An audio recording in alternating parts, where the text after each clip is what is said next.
his house, it was like a professional fucking show. And I mean, we had mortars and everything. These guys were going apeshit.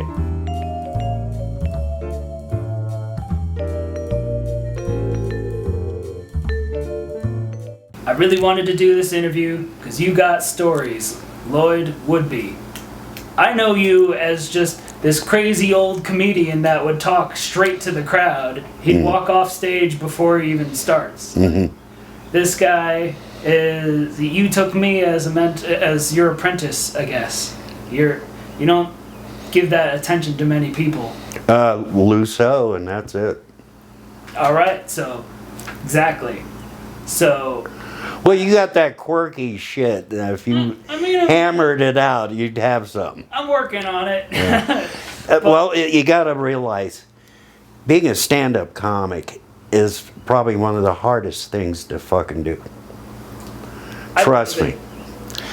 In the first place, it takes a lot of guts to stand up in a room full of people that you've never met before, and you're trying to extract a major emotion from these people. It ain't easy. Yeah, hopefully not anger. Well, I've had a toilet seat thrown at me in Tulsa, Oklahoma. How'd that happen?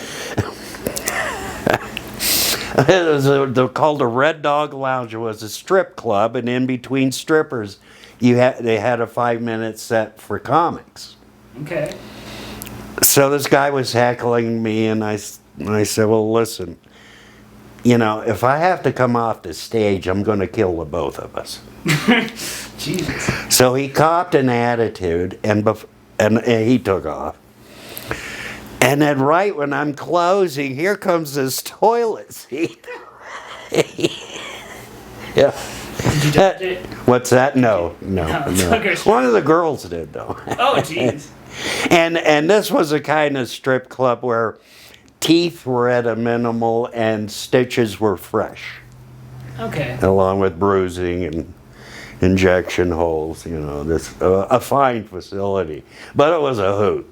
Was there hand sanitizer on the way out? No, you're lucky you had paper towels, you know. All right. Yeah.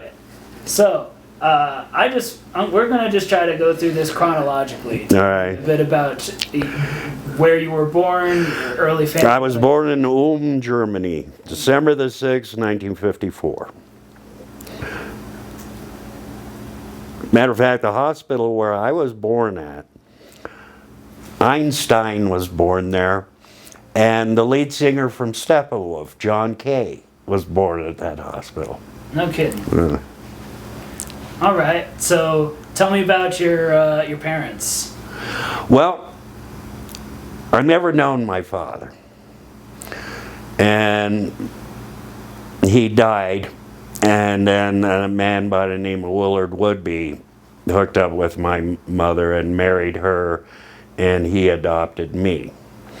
And then in the military, and he was in a branch of the military that you really don't discuss. Oh, okay. And then we moved to Coral Springs from Ulm. All right. In 1955. Because of the military base? Yeah. All right. He was stationed out at Fort Carson. But his deal was he was a re-enlistment sergeant, but he didn't re-enlist. He was always he went to the Congo. He went to the Vietnam in the late 50s. He went to Iran. He went to Cuba. Yeah. Okay. Yeah, he was CIA. Oh. Okay. Yeah. Mr. Badass. Yeah. What was weird, he wasn't my father. And all of his army buddies and intelligent guys, this is in the 50s, you called your father because they all thought he was I called him by his first name, Woody. And I swear to God, I got a lot of guff from these guys. You call him your father, and I'm like, he's not my father. I mean, did he at least play the role pretty good? No. Excuse me then. He was egotistical, racist. Gee. No. Well, we don't have to dwell on that. No. Tell me a bit about your mother. Well, my mother, Jewish. Mother, when the World War II started, mother was, well, the war started in 39. Mother was only 9 years old when the war started, when Germany invaded Poland in 39. But when it got real serious in, 40, 41, 42, she was just a little girl. And they snagged my grandmother and my grandfather and took them to a concentration camp. Now, my grandfather was taken to Buchenwald, and he probably was executed there within an hour being there.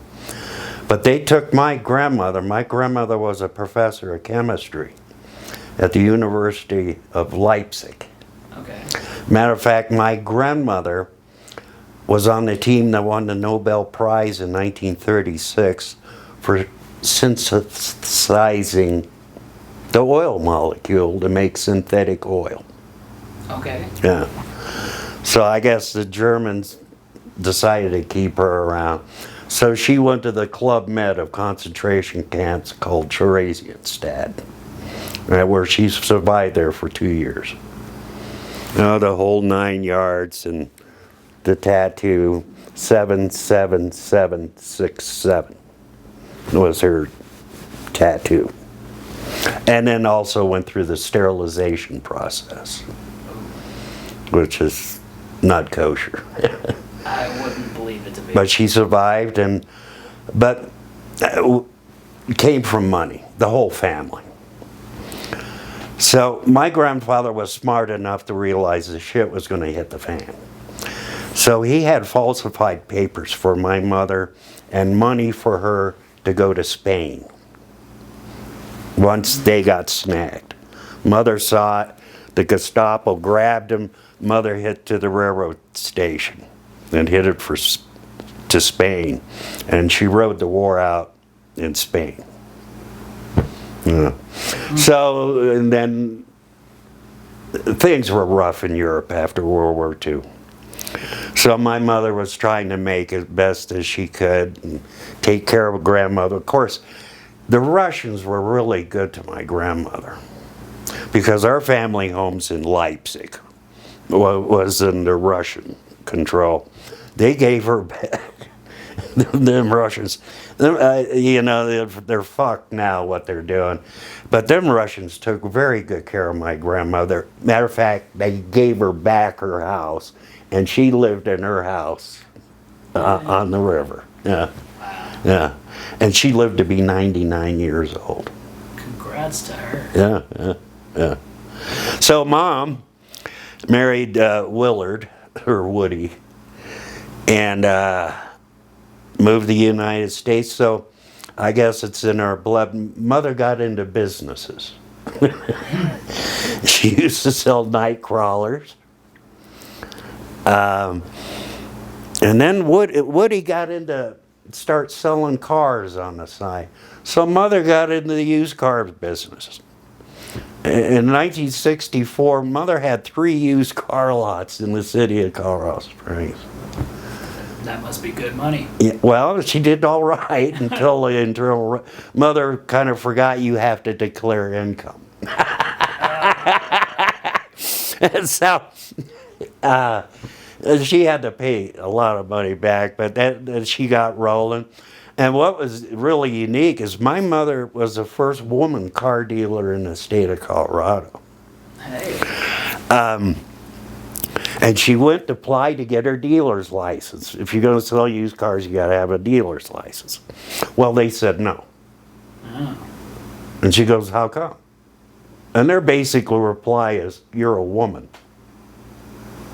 And this is in 1956, Right. So Mother got a lawyer here in town by the name of John Amon, which his son is still practicing in town. And he sued the state of Colorado, said, where does it say a woman can't have a used car dealership license. Nowhere, she won. So she got her license and $10,000. Kickstart for your business. Exactly. Inventory went through the roof. And what was crazy about this used car deal, being a used car dealer, mother would hire these young kids and haul them down to these car auctions. One was in Amarillo and one was in Farmington, New Mexico. And there was one in Denver occasionally. But you buy these used cars for anywhere from $15 to $25 to $50 a piece. Drive them back, and then mother had, she called it her reconditioning area, where she put a cheap paint job on it, go through the motor, put nylons in the transmission to make it sound. Yeah, oh yeah. And the only number my mother knew was 795. Okay. That's what these cars sold for on the lot, $795. And the majority of her customers were these young GIs out here at Fort Carson. Okay. And she liked that because she had easy credit plans in those days. But she knew all the company commanders. So if these young little troopers missed a payment, mother was on the phone and she got her payment. And like I said, mother was quite the businesswoman. And then I can say this legally, and what mother opened up a whorehouse. Oh. Well, Woody had one running in Manitou, my adopted father. And it was just right across from Tubby's, the white-faced apartment. There was a whorehouse there. Woody had run that for years. So mother said, fuck this. We'll get a better place. So out on Highway 115, right when you pass that Juniper's restaurant, you see the place on the right. It says Ford's RV Ranch. Okay. And it's on Barrett Road, and you go in 2 miles on a dirt road, and here's this fucking bar called the Lost Spur with all these trailers, what they're called coupes for the girls. and then for the VIPs, up from the Lost Spur bar, there's a 52-room monastery, abandoned. Big, huge place. So mother had that place completely redone, and that was for the VIPs. And some of our Senator John Tower from Texas, LBJ, Lyndon Baines Johnson, was a customer. And mother catered to their needs, so Lyndon liked getting a machine gun and mounting it on a Jeep and chasing down deer. Yeah, well, Lyndon Baines, machine gunning deer. But you had the bucks, you get whatever you want. You can shoot all the bucks you want. Yeah. And then I'm in the middle of all this, you know. Shit, I was 8 years old, I had my own car, you know, which was promptly taken away from me when I hit the back end of that mobile home. And thank God those people were in the front having breakfast because I crashed into it. So there went, the sheriff said, no more driving for Lloyd. Take the car away. I mean, you were what, 9? Yeah, 8, 9 years old, yeah. And how I used to get my gas money, I'd charge all my little buddies to go riding around, and that's just how I made my gas money. So in the interim, academically, I was very intelligent one time. Well, I graduated high school when I was 13 years old. Dang. You don't hear about that too much now. Well, back in them days, that was, you know, they didn't know what to do with me. You know, I'm reading at a college level in 4th grade, you know, and stuff like that. And then I became a nuisance in the classroom. Very... Because you already get it. Yeah. So they didn't know what to do with me. And then I went on to high school and smoked that shit. And my scholastic aptitude test was off the charts. And I graduated. They said, well, listen, you graduated from Harrison High School at 13 years old. And they didn't know what to do with me. So I had a counselor. He says, listen, I'm going to start applying to colleges. And then, in 1964, 65, that was unheard of.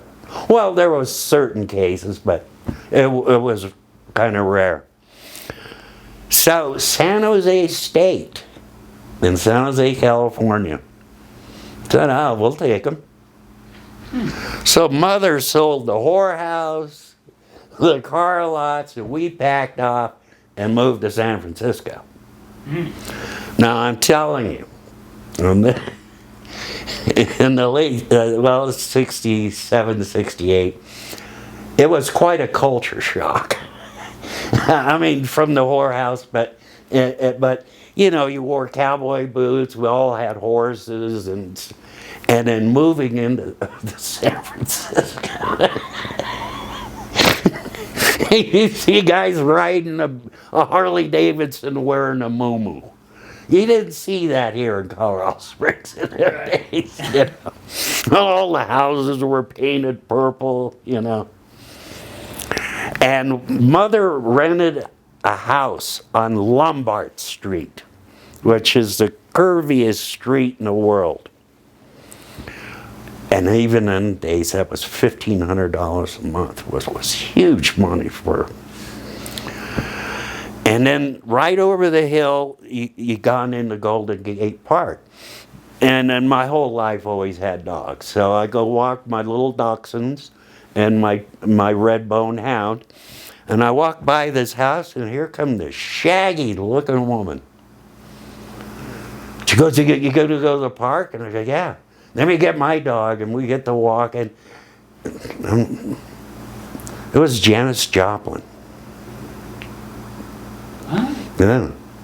So every morning when she was around in town, I'd stop by her house. You want to go for a walk? Yeah.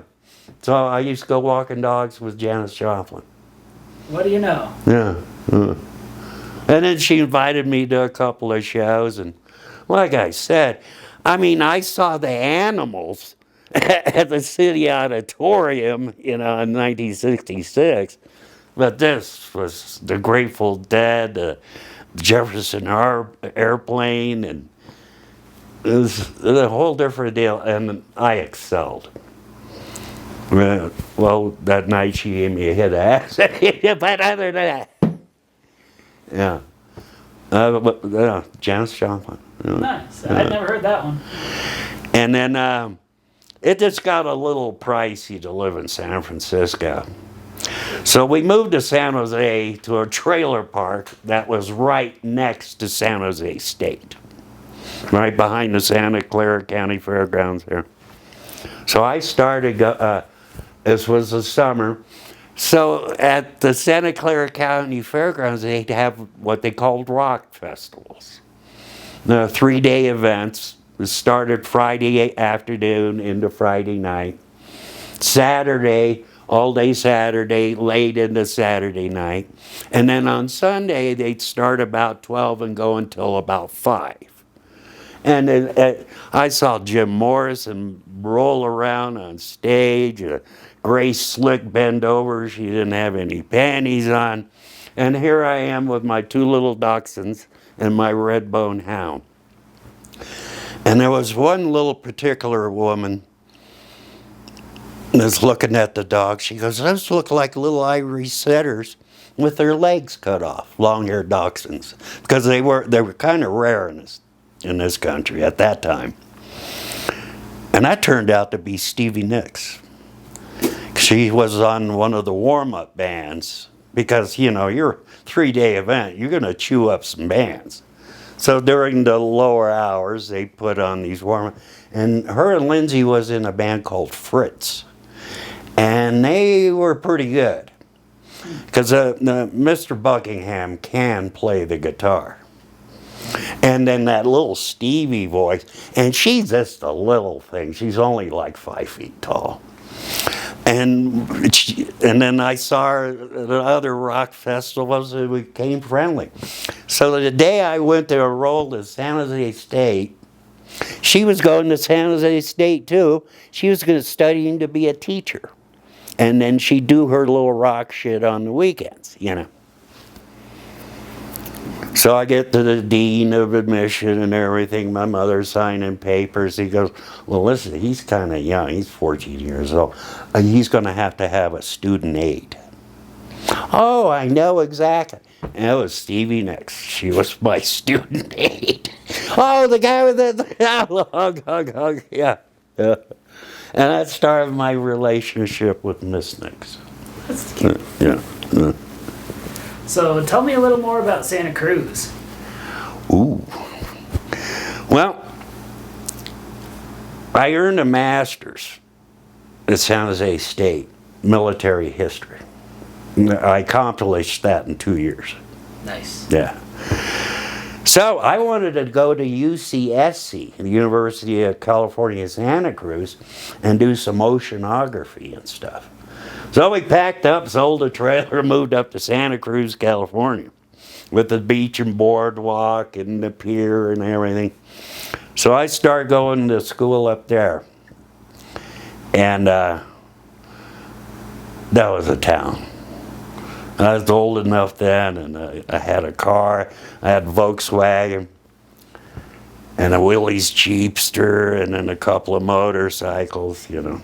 To my mother's dismay, she hated me on motorcycles. Of course, she see me laying underneath them when I come home late at night. But no, Santa Cruz was a close-knit. I met very close friends. Some of them I went to school with. Some of them were very close. And we always hung out together, and we kind of kept other people away. It was just our group and our chicks and what have you. And so they had a pier in Santa Cruz. In them days, you could stay out there all night long, you know. Now they chase you off at 10 o'clock at night. But in them days, we could stay out there all night long. And the sheriffs liked it because they all knew where we were at. Because I got arrested for driving a Volkswagen naked. I got arrested for indecent exposure. Nothing, you know, pervertish. This is when I went to parties, I had a nice body and I'd like the girls to see it. So I'd get naked, you know. Where's Lude? Oh, he's naked again. And that was my nickname, Lude. We all had nicknames. We had Raoul, we had Harper, we had the Beeb. How he got the name Beeb, Raoul shot him in the face. And the Beeb, just stayed in his face, so we called him the Beeb. And then Doggers, there were the Egan brothers. Ricky, Randy, and Roger. So Ricky was the youngest. He was mainly in our crew. And his name was Doggers, nickname. Because when he was a child, you know, they had those wooden, you know, cribs. Well, he used to chew on it, so they called him Doggers. I was arrested with possession of stolen garbage. Explain that one. Well, from the ticket for driving the Volkswagen naked, instead of throwing your butt in jail or whatever, or heavy fines, you had to go out and pick up papers on the beach. You know, they had the sheriffs you meet, and the sheriff would give you a gunny sack. You fill that up. Because our beaches in Santa Cruz were spotless. Because they had idiots like us picking that shit up all week long. So apparently a crew was gone before I said, hell, I'm going to be here all day. So I found a garbage can. I emptied the contents into the gunny sack.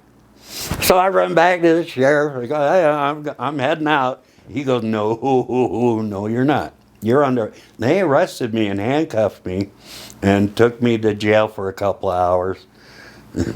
and I was charged with possession of stolen garbage. That's a weird scenario. And it was such a laid back. Nobody ever fought. We didn't get into fights. Did it? I mean, there was a little fighting, right? Like it went like. Well, my mother remarried to a very nice man named Robert Paul Haggerty. And I wished he was in my whole life, but he came into my life when I was 15 years old. And he was a gun nut. He made his own bullets and stuff like that. And he always said, Lloyd, you know how to avoid a fight? And I go, what? He goes, you pull out a .357, cock the hammer, end a fight. So he gave me a Ruger .357 Magnum, and everybody, Lude's got the hand cannon. That's what they called it. And okay, we had trouble with the guys from San Jose coming up to Santa Cruz, trashing our beaches, breaking into the bait store at the end of the pier, which we did not tolerate. That was our pier. We took care of it. We kept it clean. But there was a bait store that sold us our hooks and stuff. But he quit about 9 o'clock at night and take off. So it was about 3 o'clock in the morning. We caught this guy breaking into. We beat the living shit out of him. And we called the sheriffs. You guys at the pier go, yeah, we got this guy breaking into Dave's bait shop. And they hauled him off, and the sheriff said, he's kind of, what'd he do, fall out of the window? Yeah, many times. But yeah, that was our pier, and you did not come up and disrespect it. And then, okay, I got arrested at the pier. One night we had fishing enhancers. And we used big poles. Because late at night, the sharks and shit would start coming in. And we'll get into the shark story. So the conversation came up, Dogger started it. What kind of cars float? Probably a Rolls Royce, maybe your Mercedes. A Volkswagen will float. Lude, get your car. So we got my Volkswagen, we lifted it up, and threw it off the end of the pier. Oh, it floated all right. Into the West Coast Pacific shipping lanes. And how they tracked that car back to me, it floated high enough to read the license plate. And now there's a story on how I bought this car.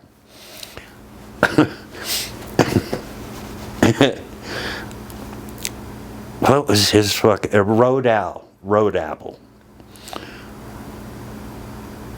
We called him Rodell. We always had to put an L at the end of something.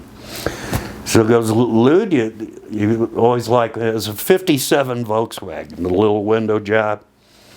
I go, what you want for it? And he goes, what do you got? And I said, well, shit, I got a bag of weed. Okay. So we wrote, it's the craziest thing. Traded in a bag of weed, so I had to make a bill of sale to transfer it into my name, the car. So in them days, Coors came in a red and white paper wrapper, a 6-pack. So we wrote the deal on that. And I go down to the DMV with the title.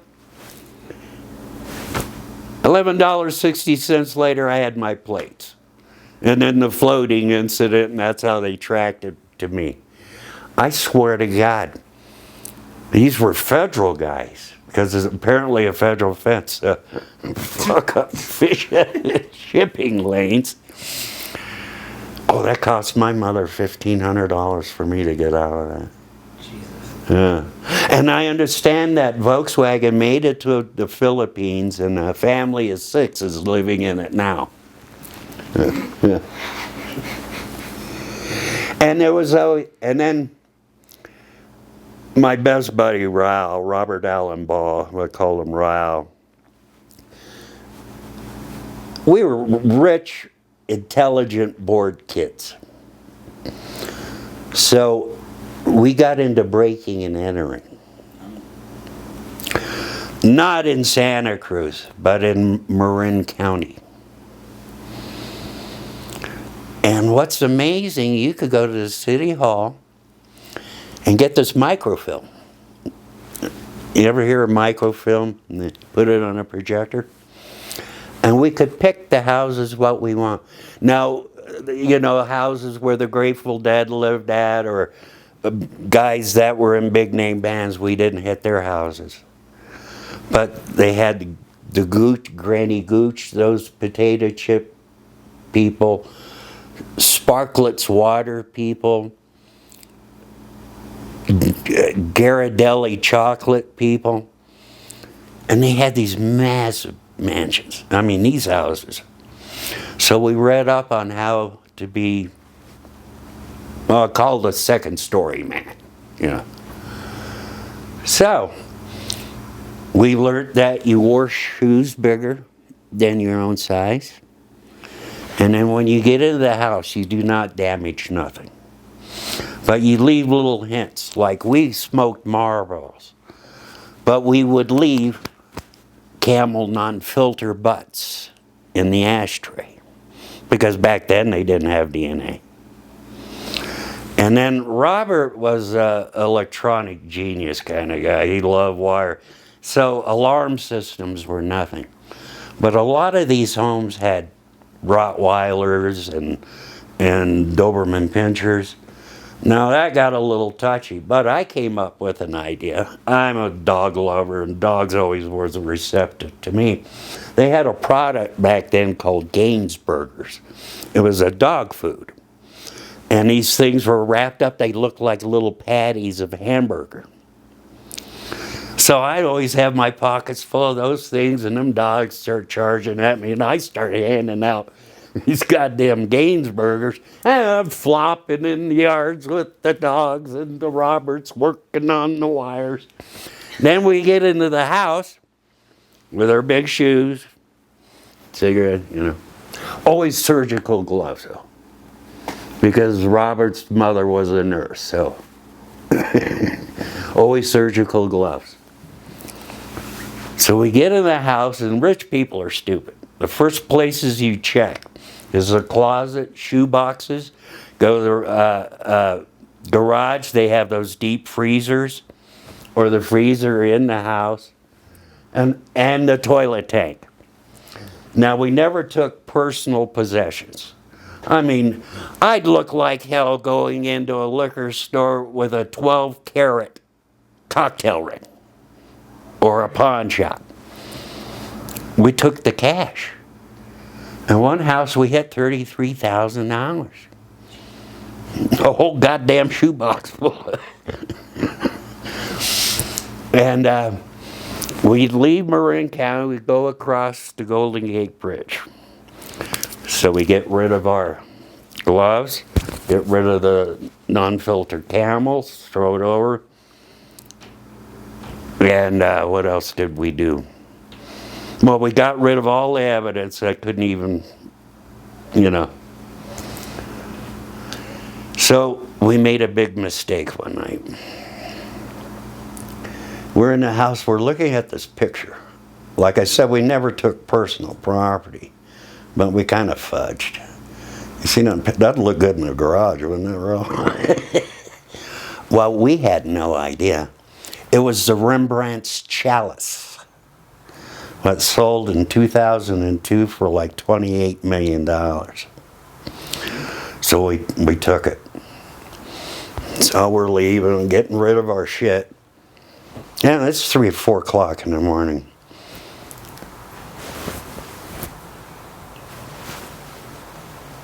Lights came on. Ooh, ooh. Maintain. maintain. He saw us throwing the shoes over the bridge, littering. They had a huge, in the late 60s, you littered out in California, they'd put you against the wall, shoot you. Say, well, you guys are littering. And I had a bright orange Willys Jeepster, the 327 in it. And he's looking at it, he goes, where'd you guys get that picture? Oh, at the flea market up at Clear Lake.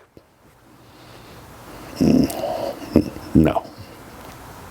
You boys in a world of shit. And see, in the interim, whatever house we used to get into, Rao was into interior design. So he started leaving notes. Once you take this wall out, put in the atrium, here a bay window. And I wasn't really liking that because of the handwriting analysis. Oh, yeah. But that's funny. Yeah. And we took a dog one time. What? Well, this dog was chained to a house, his dog house, emaciated. Oh. So we took him, we took him back to Santa Cruz, gave him to Jumpin' Judy. Dog lived to be 15 years old. Okay. Jumpin' Judy and Flea. We all had these crazy little nicknames. So, that cop, you know, with the picture and everything. And we were known as the Decorator Bandits because of Rao's little memos. So we were arrested. 28 felonies each. Jeez. Yeah. My stepfather got me the best lawyer. A man by the name of Melvin Belli. And the stipulation was, they dropped all the charges, but I had 3 options. Join the Army, go to prison, or leave the state of California.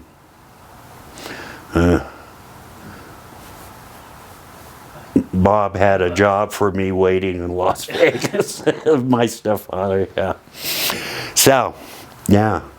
So tell me about Las Vegas. Well, in the San Francisco, nothing faced me then. You know, with Mom's businesses in San Francisco, and I had a job for me at the Las Vegas Hilton.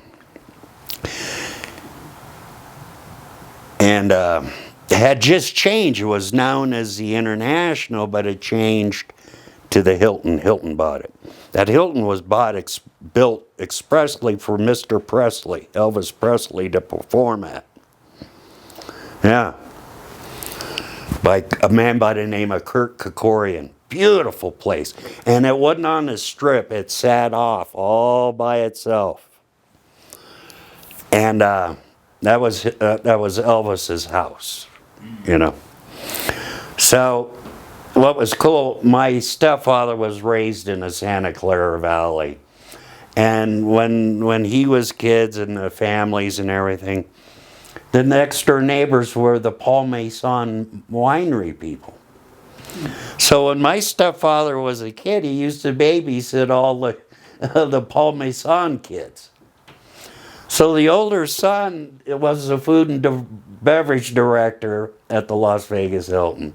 So Bob called him up, put his ass to work. Okay. So I moved to Las Vegas, got a nice apartment and everything, and started to work at the Las Vegas Hilton as a garbage hauler.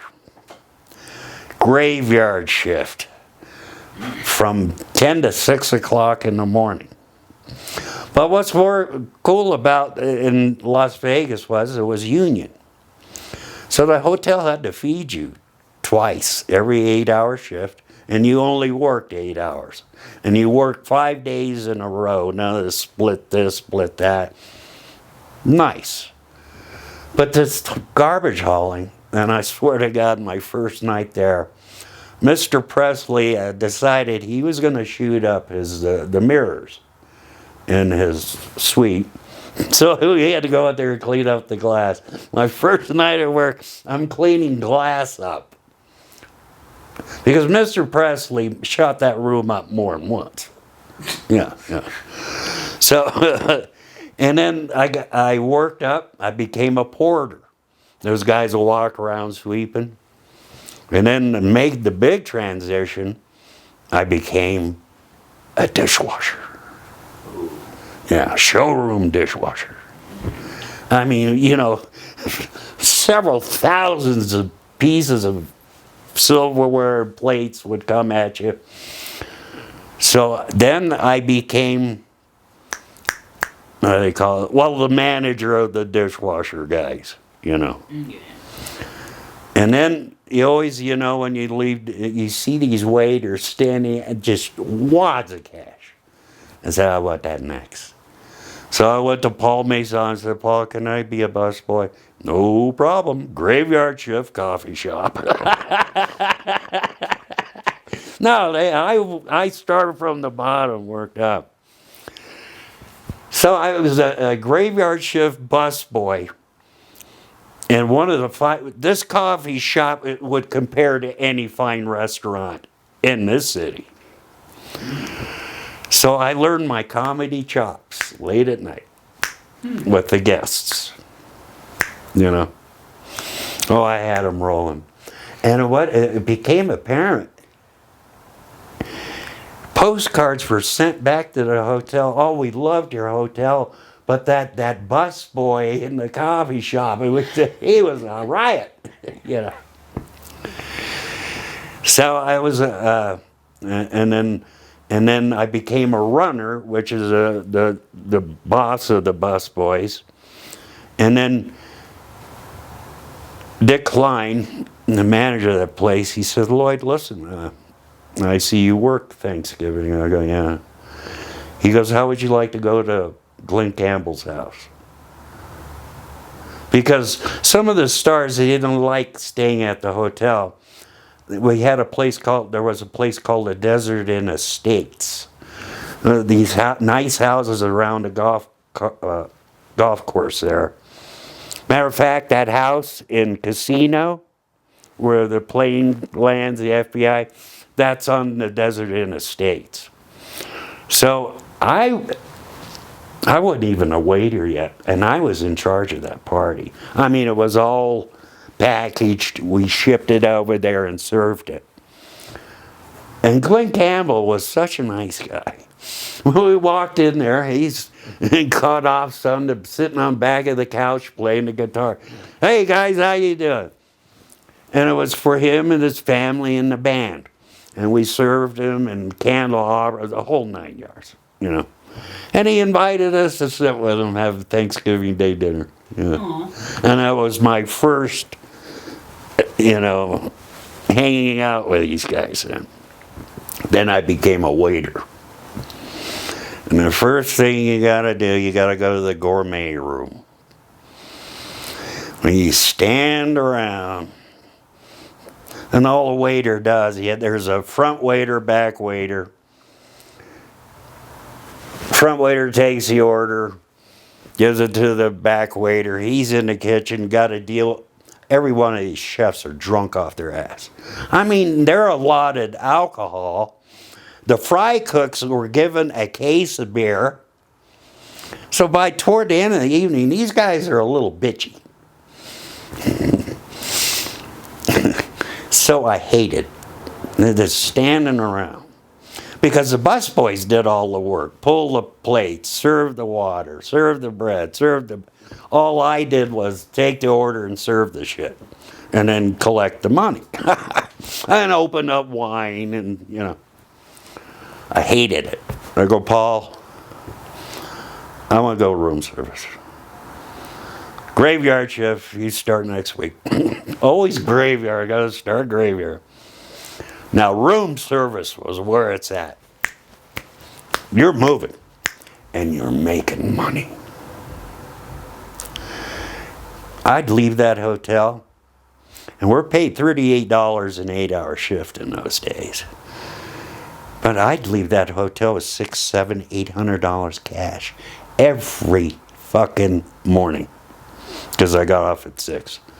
And I said, Paul, can I go get a better shift? You got the money shift. That's swing shift, 3 to 11. Call it the money shift. Man, the money. I got a $100 bill for getting a guy a pack of Marlboro 100s. Nice.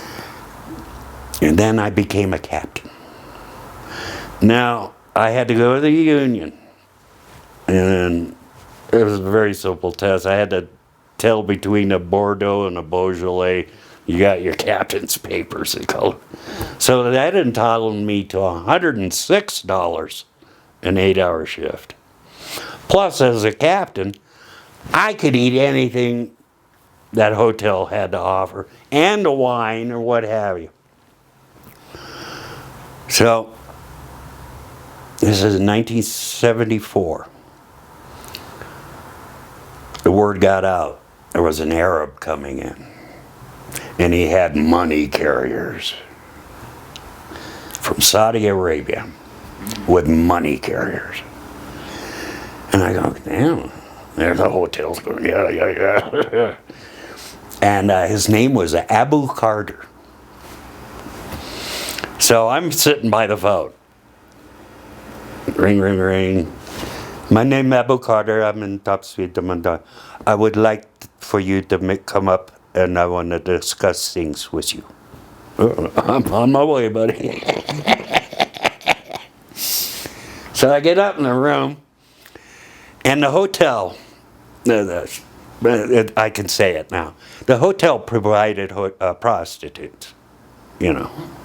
But they didn't call them prostitutes. They were Escorts? no, they had a kind of cutesy little name for them. And I knew 2 of them. And they're all winking at me. Yeah. So this man hands me $5,000 cash. He goes, you go down and make me a bar. And I'm thinking, you Arabs don't supposed to be drinking. You know, but I didn't say it, you know. So I went down to that hotel liquor store, and I tried to fuck up that $5,000 the best I could. I got them Jack Daniel, Dom Perignon, and it only came to $1,800. So I hauled all that shit up there, set them up the bar, keep change. Ours were $3,200 cash. Now, the most I ever left as the captain, the most I ever left that hotel, I had $5,800 cash. Plus my $106 for the 8-hour shift. And in them days, we didn't have to declare that. The only thing they taxed was my $106. All this other shit, mine. So the most I left a hotel with as a captain was $5,800. And the lowest I ever left that hotel was $1,700 as a captain. I was making so much money. The money was on the floor in my room. And the night to go out partying, just grab a pile. Yeah. And, you know, we get off shift and we go to the Plush Horse. What was kind of like a mafia kind of hangout, but we called it the Captain's Bar. And one night I met a name, his name was Tony Spilatro. And he'd seen me in there because as soon as we get done with the hotel, we're there. And you'd be embarrassed to hand a waitress a $20 bill. So we throw our 5s, 10s, and 20s out the window. Only 50s and seat notes. Really would throw money.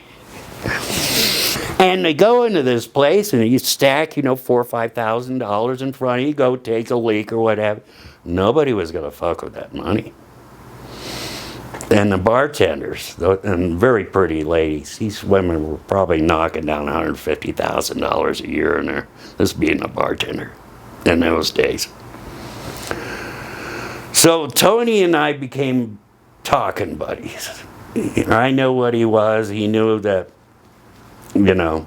But in the interim, Mother became the general manager of the Jockey Club.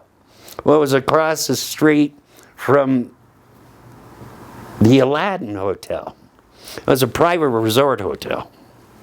And you had to be a member. I mean, they had a casino and discotheque, but the public could not go there. You had to be a member, called a Jockey Club member. So Mother was general manager of that place. And Tony Spilaccio, and they also had condominiums there, bought a condominium there, and he always had to deal with my mother whatever he wanted. Because Mother catered to the mafia. Let's face it. You know, we had Pussy Malanga.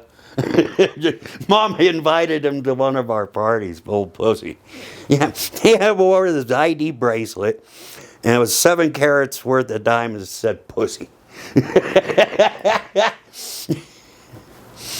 And old Puss, he had a combination lock in those days, you know. So he'd be out in New York City, and he always called my mother and say, listen, could you send me about 6 inches? And Mom knew exactly what that meant. He had a drawer, and it was all full of cash. 6 inches. It was stacks of hundreds that it equals 6 inches. And then she'd get it in that overnight parcel shit, what they started, and send it to him. Mom was trusted. Like, yeah. And then Tony Spilaccio didn't know that my mother was general manager of that place until one night we got to talk. He goes, Gita's your mother? And I go, yeah. Oh, we were best buddies. And you know who Tony Spilaccio is. Watch a movie called The Casino. Yeah, with Lefty Rose and so on. I'm hanging out with these guys. And then when Elvis Presley had come to the Hilton, I was acted as liaison between the Memphis Mafia and the hotel. Because when Elvis came in, the Memphis Mafia, Tony Esposito, and that goddamn Colonel Parker, that piece of shit. And I would do all his late night parties. And I don't want to dwell on that, but one night I, make sure they had their drinks, keep the ashtrays clean, stuff like that. And Elvis always said, oh man, Lloyd, you should be on stage, man. Red, get in here, Lloyd's cutting up again, So one night, Barbara Streisand showed up. Well, there's a guy named Mr. Peters. He was a movie producer and a hairdresser. And her express reason to be there was to ask Elvis if he would take the part in this upcoming movie she was making called A Star Is Born. And Elvis did all those little Yankee Yank movies. He wanted to really act, and this was a vehicle where he could really show his chops.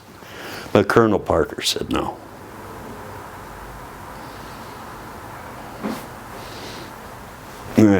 That started the rift between the Colonel and Elvis. And in the interim, Elvis was given these packets of medication. You had the B packets, A packets, B packets, C packets. To get them up, get them down, get them up. Because he'd do 2 shows a night. And I was there one night, he says, medication. And Dr. Feelgood, Dr. Nicopolis, was his doctor. He'd take on tour with him and write the prescriptions. But it was getting, the pharmacies were good. Wait a minute. Who's this for? And they start getting nasty. And so Dr. Nick had to break that to Elvis, and Elvis says, well, God damn it, I'll buy one of these goddamn pharmacies. Yeah, but that's how they kept that man going. It was medication. Yeah, it was kind of sad.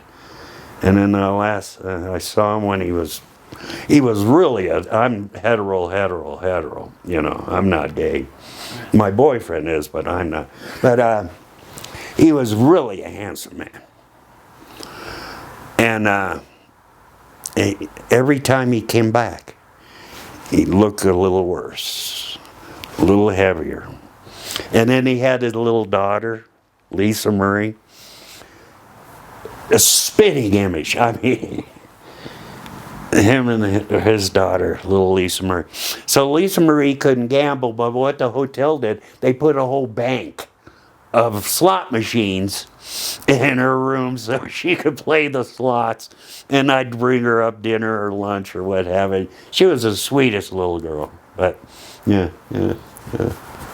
And then the goddamn Evel Knievel. He loved Liberace. Now, if you ever known Liberace, this guy put on a fucking show, like. And every show that Liberace did at that hotel, old Evil would be in the front fucking row. You know, he just loved Liberace. So, Mr. Knievel had a little drinking habit. And I got to know him. I said, my mother runs the jockey club over there. Oh yeah, I hear they got quite a discotheque over there. Oh, we had naked. Mom didn't care. So long, everything was cool. Hell, I understand one night they caught a couple fucking in the booth. You know, that's what the atmosphere was. The little, there you go, you know? You got a fucking party. But controlled, you know. Mom made Hugh Hefner look like a dick, you know. Mom knew how to throw it. So, Evil got drunk one night and rode his motorcycle into the lobby of the jockey club. Mom was home, and Mom didn't like Evil. Mom drove from the house into the hotel and looked at Mom liked big, large black security guards. And they went to the discotheque. Mr. Knievel, you get your oil-leaking goddamn motorcycle out of my fucking lobby and never come back.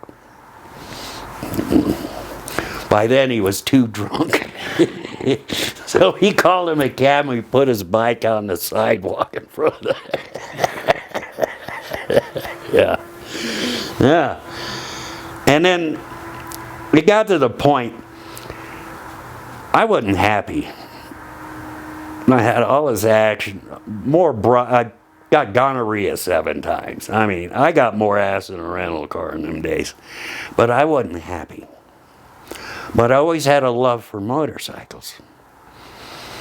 So on my days off, I would start doing motocross, which 115 degree temperature. You were wearing full leathers, and you're riding this course, what they call a moto, for 45 fucking minutes. And I've lost 8 or 9 pounds per race. I said, I went another form. So my beloved stepfather's son owned a large Kawasaki dealership out in San Jose, California. And Dave knew I liked the bikes, and he built a double-engine drag bike. So I went drag racing motorcycles. I gave it all up. I left. But they did try to keep me. William Barron Hilton. And now this how this came about. One night, I was still a busboy then, a man by the name of Bill Cosby came into our coffee shop about 3 o'clock in the morning. We kind of did some distance, but when I was a gray shift busboy, and he always went to the back, so immediately he grabbed water, a glass of water, and a Silex of coffee. So I'm approaching his table, and he looked at me, he says, "You get your white ass away from my table." And I said, "What the?" And I felt Mr. Klein grab me in the kitchen. So Cosby took offense to what he said to me and my response. He goes, I want him fired. I want him off the property. Dickie Klein. And it so happened William Barron Hilton was at the hotel. Mr. Klein called the bear. He came down in his fucking robe and slippers. What's the problem? Now, there was already reports of him fucking around with women with pills and things like that. He didn't have a very good reputation at the hotel. So he's ranting, so I want that goddamn busboy off the property. So Dick Klein and the Baron got together and got the true story. And that bill still raised, he's got to go. You're going to fire him? And Barron just said, well, listen, the only one's going to be leaving the property is you. Straighten up. And it was the end of that. And then, you know, he was drugging and fucking around with the women in the mid-70s, you know. And then Red Fox. I snorted coke with this guy. Now, he didn't work the show or work the casino lounge, you know. But he had a nasty habit of bringing his German Shepherds into the kitchen and snagging bacon and sausage, you know, out of the trays and feeding the dogs, and no more of that, you know. But one night he caught me, he goes, what are you doing? And he goes, you want to snort some coke? I go, yeah. Ooh. And he said to me, you got a nose like a vacuum cleaner. Right. Yeah, man, it was some years, but I wasn't happy. I'm a 21-year-old kid. I'm making $130,000 a fucking year. More women than know what to do with. And I wasn't happy. So I took my stepbrother up and started drag racing. And that was very interesting. And in the interim, I took a summer off and I married into a family, a Sicilian family in Philadelphia. And then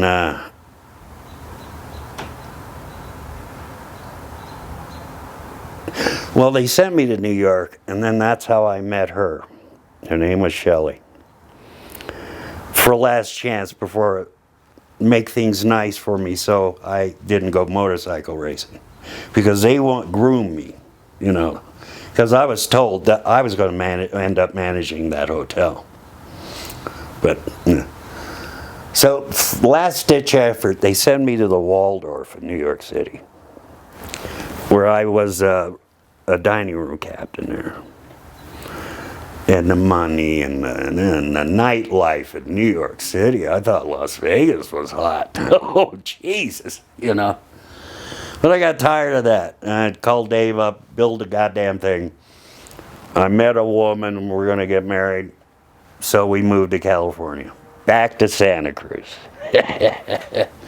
And so my stepbrother David, he built this goddamn motorcycle. I had 2 engines in it. And this thing would go through the quarter mile, 175 miles an hour, in about 8.5, 9 seconds. And didn't use gasoline, had to wear fire suits, so we used nitro and all that shit. So I crashed. But it was toward the end of my career there. But the money, I'm making $2,500 a week contract from Kawasaki Motorcycle Corporation. $2,500 a week in 1977. Wasn't bad. Plus, I was allowed to keep my Winston Point money. Because if you're the fastest, the quickest, and the most runs, they throw more money at you. So I made a very lucrative living. And then with my wife's in-laws, her father was a capo in the Philadelphia regime of the mafia. And he hated me. And she snuck out of the house to join me. Because she was raised in that house, never been nowhere. you know, under that oppressive. And we got married. Here in Colorado Springs, matter of fact. On the back end of a Norton 850 Commando motorcycle. Yeah. We had to find a justice of the peace there where the sheriff building is. That was a courthouse kind of thing. And we got a judge out there. He married us on the sidewalk. We were both sitting on the motorcycle. And it was July the 1st, 1977. And then I bought another motorcycle to learn. They had a little drag strip out here, a little 1/8 mile. Learn how the lights. Green, then you go. To learn the lights, they call it. So I got pretty good at it. So we packed up, moved to Santa Cruz. Oh, the homecoming. First thing we did, went out on the pier all fucking night. Even my ex-wife, she loved it, you know. Then I start racing this thing.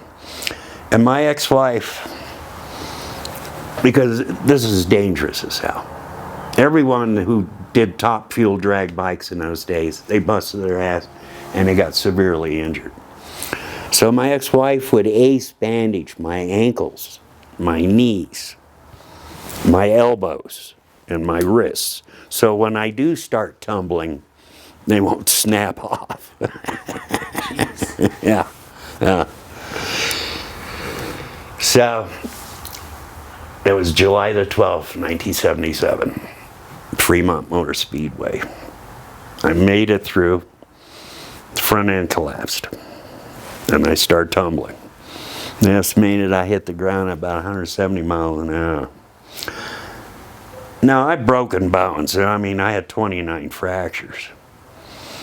But the thing is, I wouldn't have been hurt that bad, but that bike kept hitting me as we were rolling.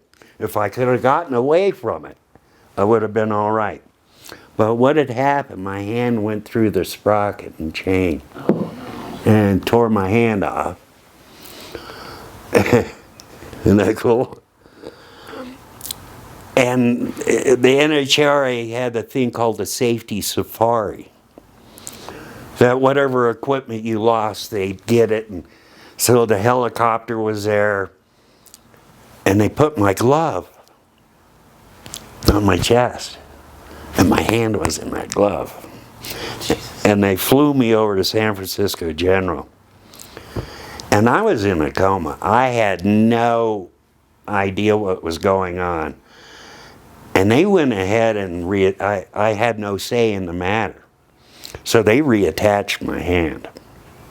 They flew in a guy from Boston and a man by the name of Austin Potenza. The initial operation was 18 hours.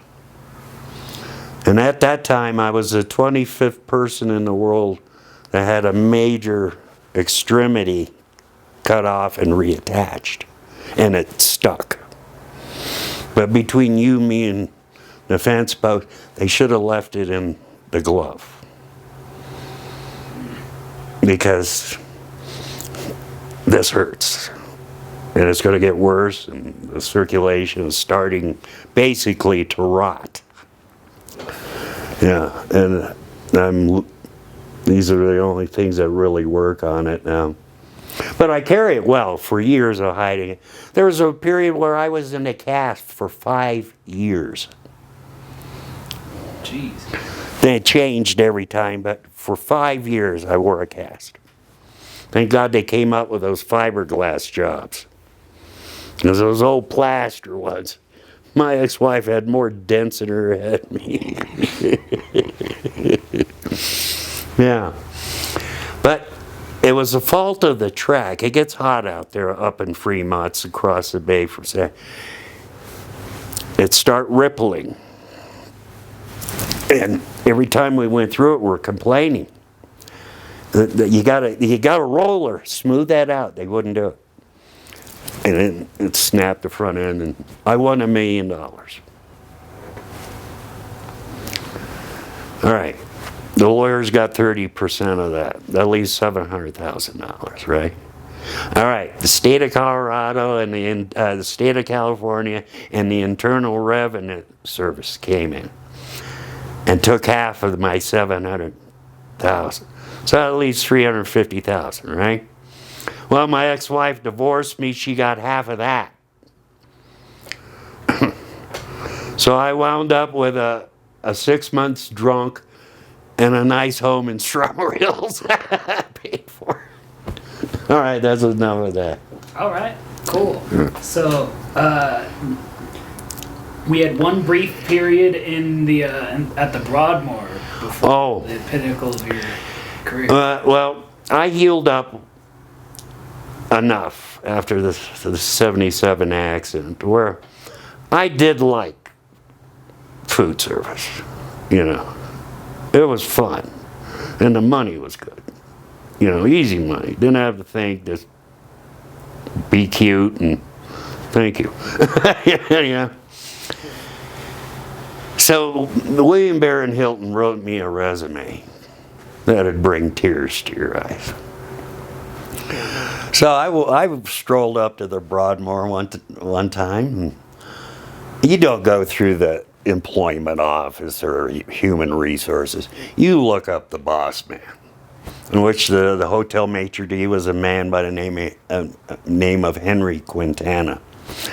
And I go, who is the head honcho and everything? Well, that's Henry. This is his office over there. So I knock on the door, come in. Little Henry Quintana. He could play the flamenco guitar like you would not believe. And I go, well, I'd like a position here. And I just handed him the piece of paper.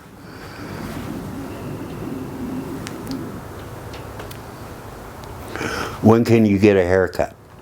And that's the first thing he said. And whoa.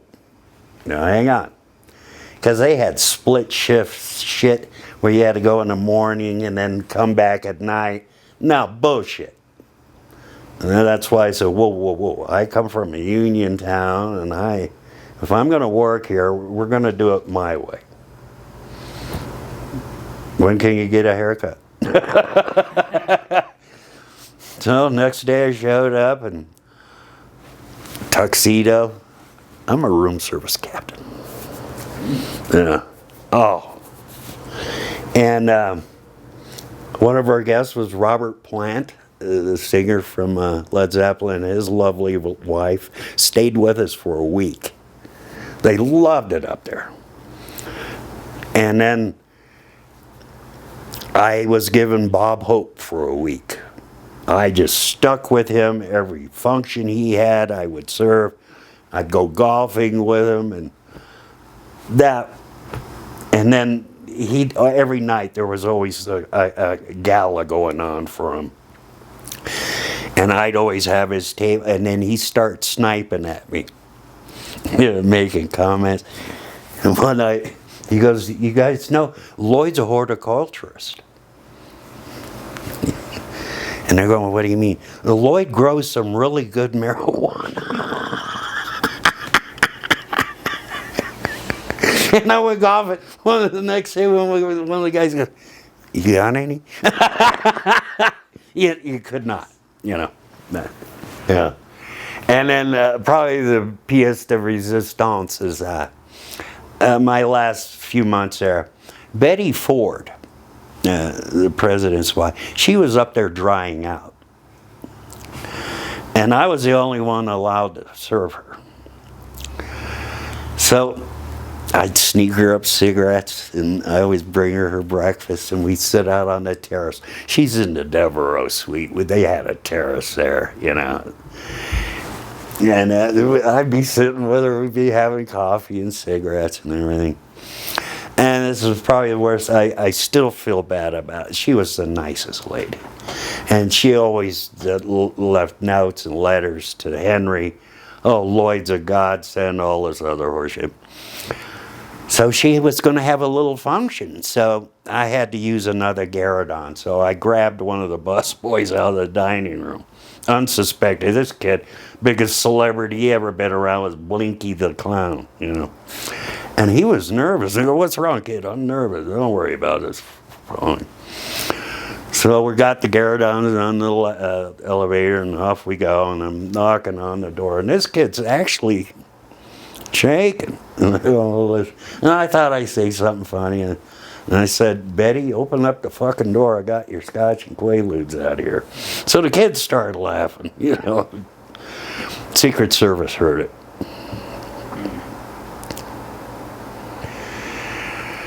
He immediately snatched me and took me down to Henry's. He's off the property, and Henry's going, I can't save you now on this one, Lloyd. And then, but what I heard though the next day, where's Lloyd? Where Betty was? What happened to Lloyd? What happened to Lloyd? Well, he was fired, but they didn't go into detail. That still bothered. Just trying to get a cheap laugh, you know, to ease some busboy, and then I kind of let her down. And she was really a nice lady.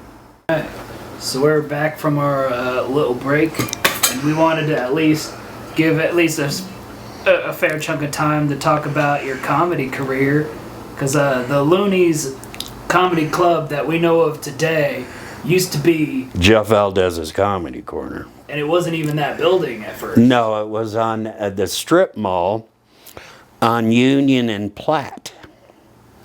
It was a little room. It held 205 people. That room was sold out 5 years in a row.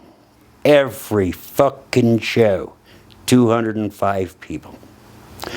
Jeff goes, man, we need a bigger place. And so, up to the move, ample parking. Still is. Yeah, yeah. And that room, when Jeff ran it, was sold out for 4 years. Every fucking show. Yeah. That's nice.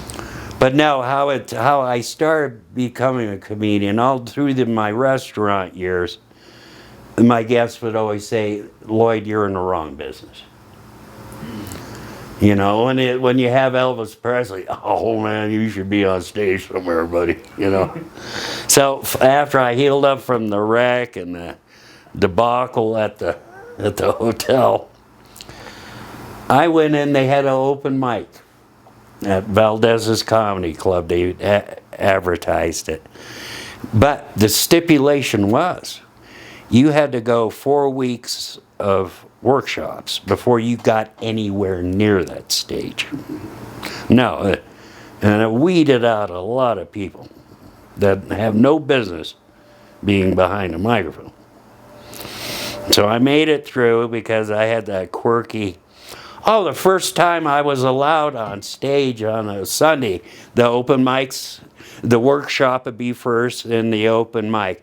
And you know, people like Roseanne Barr had come down. What's that big black comic? There are a couple. I'll think of his name. He was a real nice guy. So I started becoming a favorite on open mic nights. And that's how it starts. You know, the crowd's got to love you. If not, Jeff Valdez would show you the door.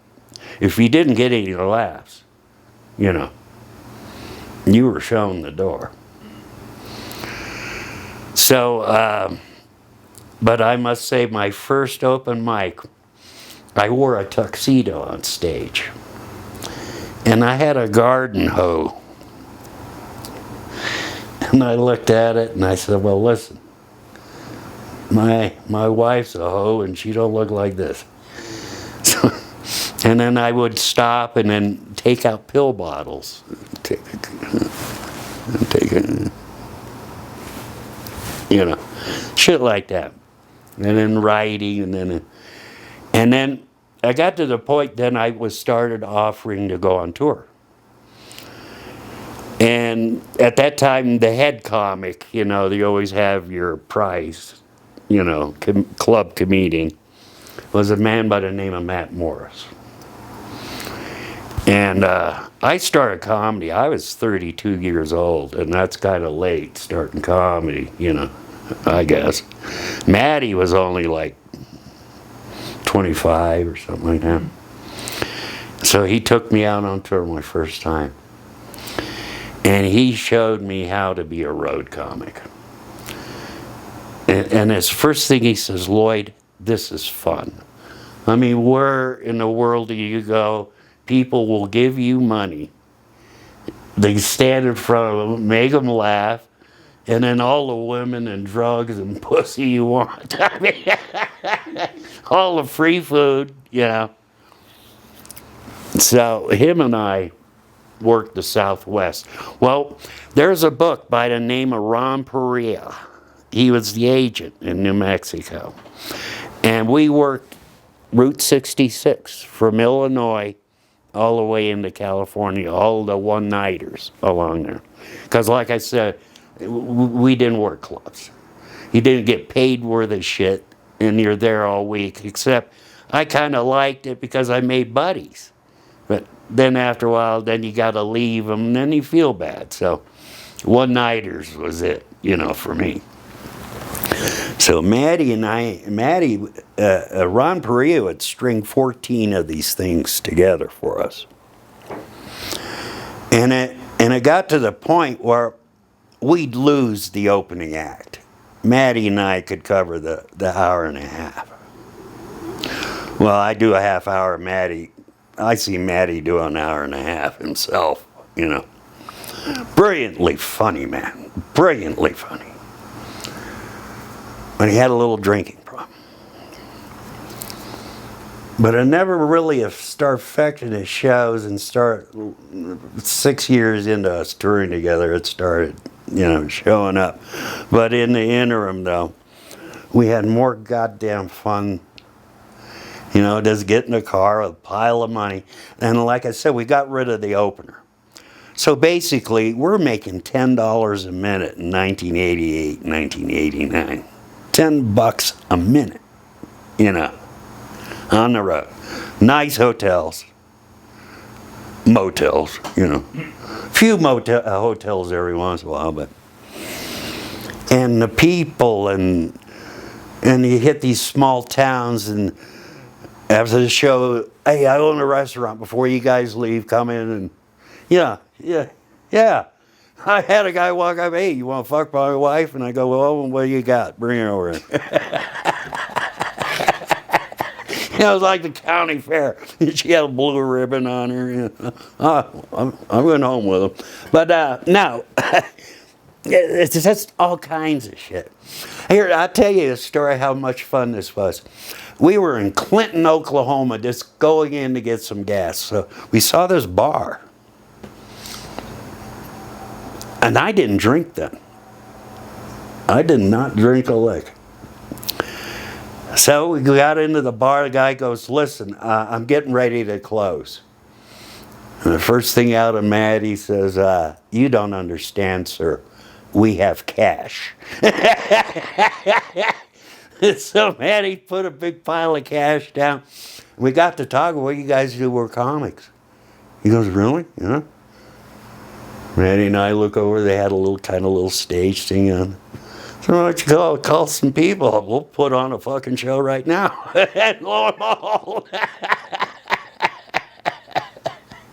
Yeah, we put a show on. And then we got into Estes rockets.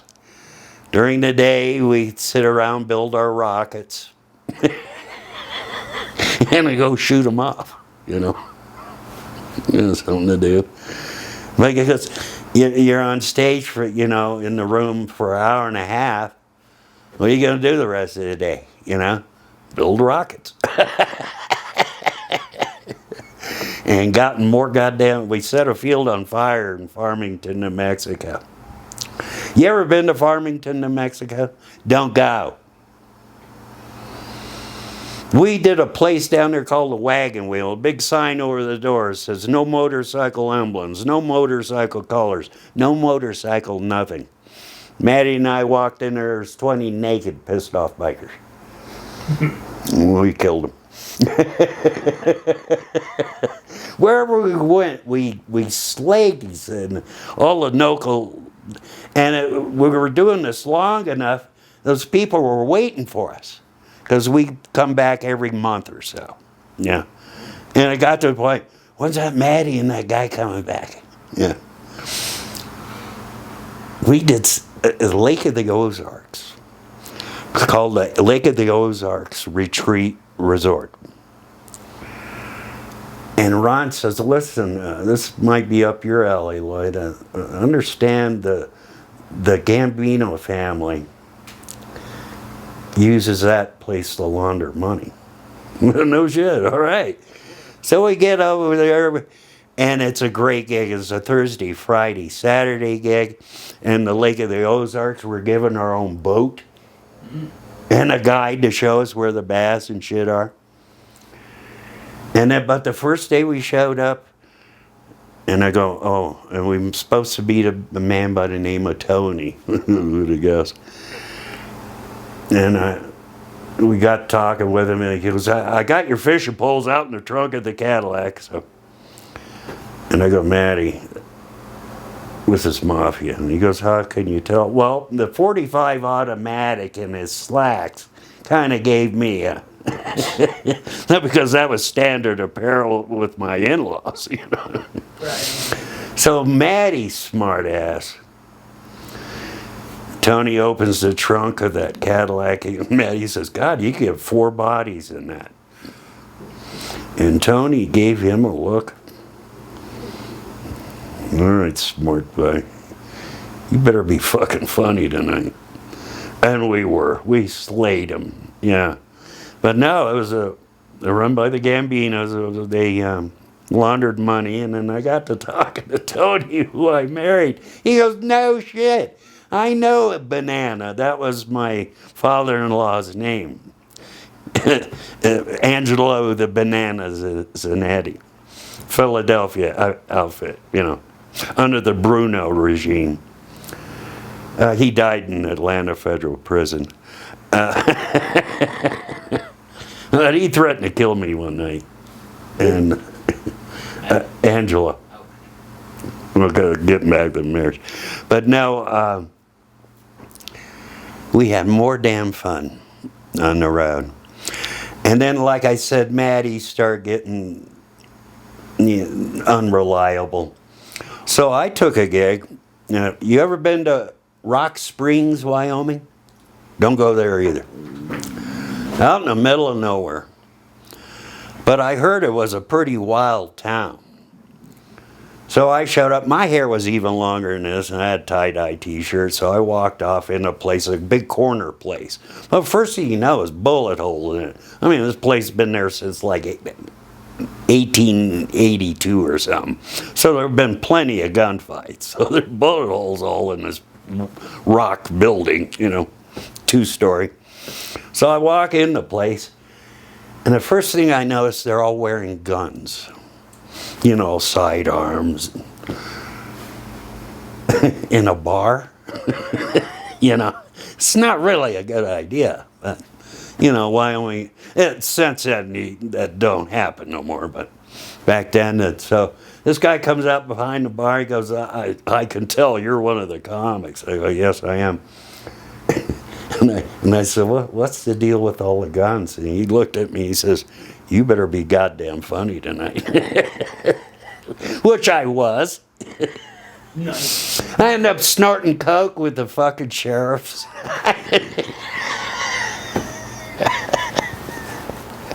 This is the damnedest thing. I had an incident like that in Snowflake, Arizona. New Year's Eve show.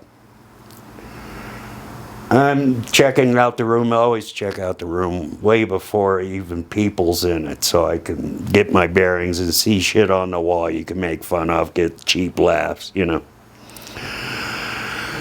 So there's this guy in a suit, and he goes, you're one of the comics. I said, I'm Lloyd Woodby. And he goes, hey, you want to smoke some marijuana? And I go, fuck yeah. So I followed him out in the parking lot. This is at the Best Western, Snowflake, Arizona. We start approaching a police car.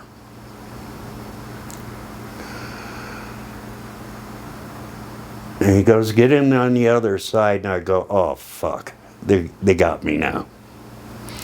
He goes, just settle down. Don't worry about it. We're in there smoking dope in his car. He was a fucking sheriff of that county. Weird time. Yeah. Oh, I had an incident, like I said, Maddie and I. Maddie went to drive limousines because he had access to all those little mini bottles, you know. So I had this gig in Santa Fe, New Mexico, which Maddie and I used to do several years because it was on the rotation, you know. But I always came back. And one night I'm performing there, and this is in 1990. And I'm performing, and out of the lights lands this joint on stage. So I lit it, and I'm smoking the motherfucker. And the guy that threw the joint on stage was a guitar player by the name of Leo Kodke. Kind of obscure, but he'd been around for years. Legendary, believe it or not. The San Francisco days, Leo, he was, you know. So we got to talk, and he was with this beautiful woman. He goes, you want to fuck her? And okay. And he had a whole paper, you know, them paper bags you get from a grocery store. It was full of marijuana. So we took a cab over to the Holiday Inn where they were staying. And, yeah. So a year later, I had a New Year's Eve show in Albuquerque. And I'm in the kitchen, what they call the green room.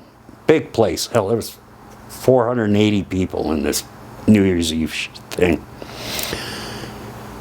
And one of the waitresses says, hey, listen, Lloyd, there's two guys with suits out here who want to talk to you. Yeah? Are they Internal Revenue Service?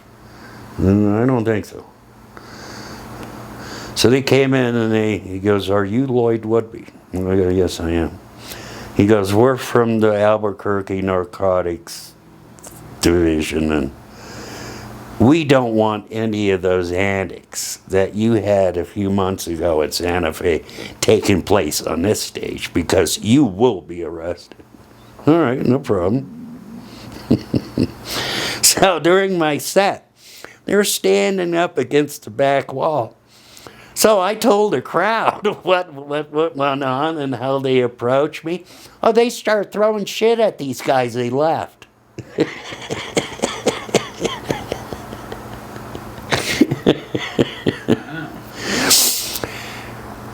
One of my one-nighters, we were in Las Cruces, New Mexico. I was with Jason Pierce. Jason Pierce and I started touring.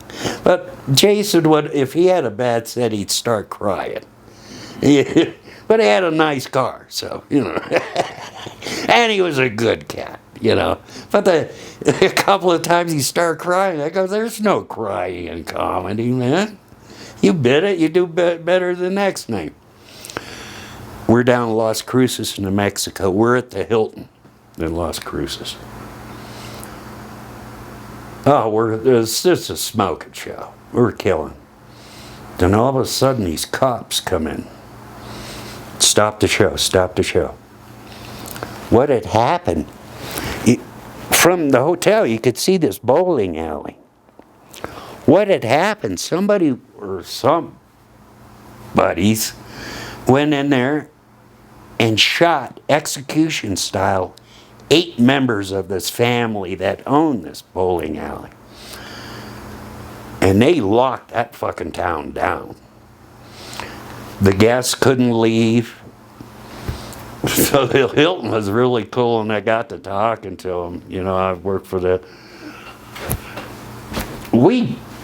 I started drinking then. We did jokes all night long, and the hotel fed us and kept us drunk. Finally, about 12 o'clock the next day, they let everybody go.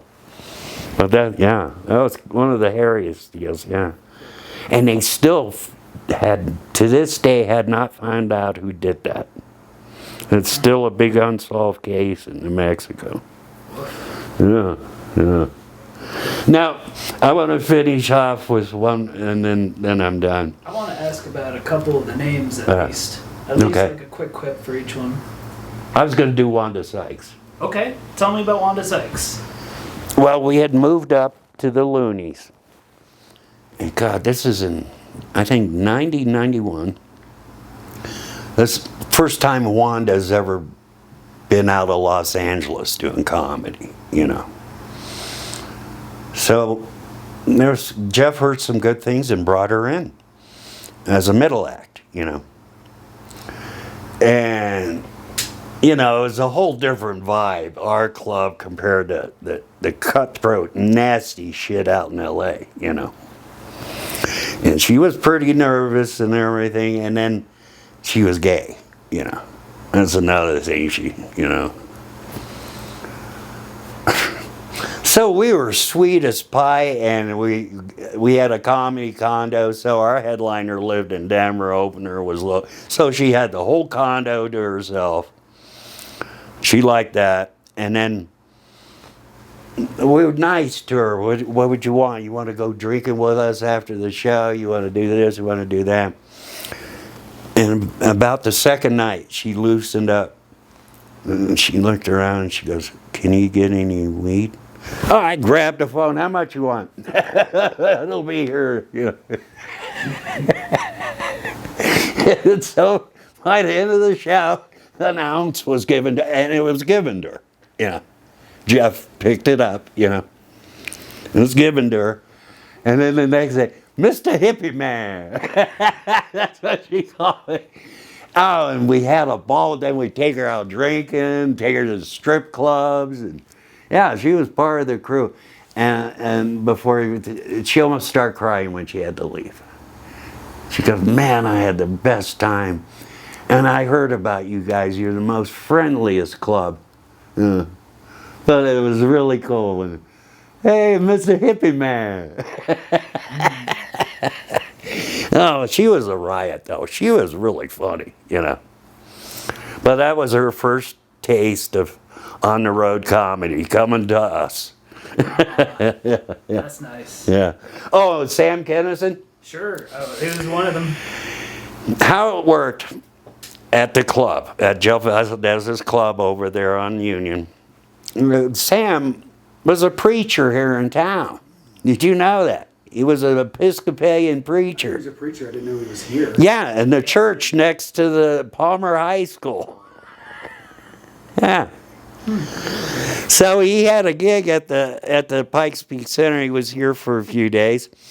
So he showed up one night, and I had a guest set, and I'm walking by him. He goes, "You're going on tour with me." Okay. So I went on tour with the guy. And we traveled with his brother Bill. And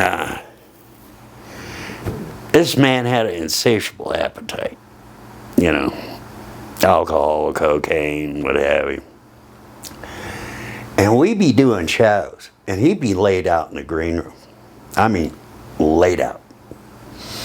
And then you see his brother, you know, in the curtain. Go along.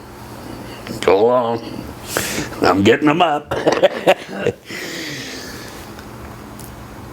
He got up and you know the work he did. Right. Yeah. But prior to that, yeah. So one night we're in Kansas City, Kansas, at the Fox Theater. We get done with the show, and the limo came and picked us. Well, we went to the strip club, then we went, it was always, even with Tommy Chong, touring with Tommy Chong, work out in the morning, in the gym, nice breakfast, nice lunch, do show, strip club. Okay, so Sam and I, we got done with the strip club, we go on home, we get up in the room, so I had taken the mirror off the wall and laid it on the bed. I'm using a phone receiver to crush the cocaine. Using the room service menu to cut the lines. "You got any alcohol, Lloyd?" Man, it's fucking 4 o'clock in the morning, man. There's no more alcohol. We can't have to wait. He goes, call the limo back. All right. You know, they had those trays of miniatures. So Sam gave me $500 to give it to him and take that tray. So that limo driver, he was helping me carry it for $500, you know. Yeah, a Sam Kennison tour store. Yeah. I also took note you performed with Ron Schock, Bill Hicks. Yeah, oh, Bill Hicks, he was a hoot. He'd always come to the club, but after we get done, we hit the town because we were the kings of the town in them days. We were the comics. So wherever we went, free admission, excuse us, you know, free drinks all night. But he was such a funny character, that Bill Hicks. You know, he just... Shame he died. It is a shame. I wanted to... And Ron Schock, Yeah. he was out of that... Oh, then I got to do a Ron White story. Okay. Ron White, Ron Schock, Bill Hicks were that Houston connection. Ron Schock was a storyteller, kind of comic. And all I got to tell you, one night at the old club on Union, he did a 3.5-hour show where we took a break into the first hour and a half. Everybody went out in the parking lot and brought him back in, and he did another hour and 40 minutes. And these people were exhausted, and as they were walking out, it was the greatest performance I ever saw in my life. He did 3.5 hours. Story after story, and killer shit. I mean, the 900-foot Jesus, and oh my God. And he did something really bad. Joan Rivers had a daytime talk show for a while. And he was on that show. Subject came up about marijuana. So he pulled out a joint and lit it. That ended his TV career. He did it. That's our Ron Schock. Now, Ron White, you know Ron White, tater salad and everything. Well, I was touring with him in 1989 when Maddie couldn't go. There was always work, you know. So I got teamed up with this guy. Oh, and he had hair, man. And he's a big guy, you know. But he had this magnificent head of hair. And we're in Normal, Illinois. And this huge sports club. This place was fucking packed. And like I said, you got to get the staff on your side. Because if you don't have the staff on your side, you're not coming back, you know. So that was our motto. Keep staff happy. Tip, tip, tip, tip, tip, tip. So they invited us to a party after the show. And so the bar manager wrote the instructions, just down here, make 11, and gave us, for the travel from the club to the party, a bottle of Jack Daniels. So we're hitting that. Lights come on. He starts freaking out. Oh, God, if I get arrested on tour, my wife is going to have my balls. Oh, Lloyd, we can't have this. I pulled over immediately. It was a fucking ambulance.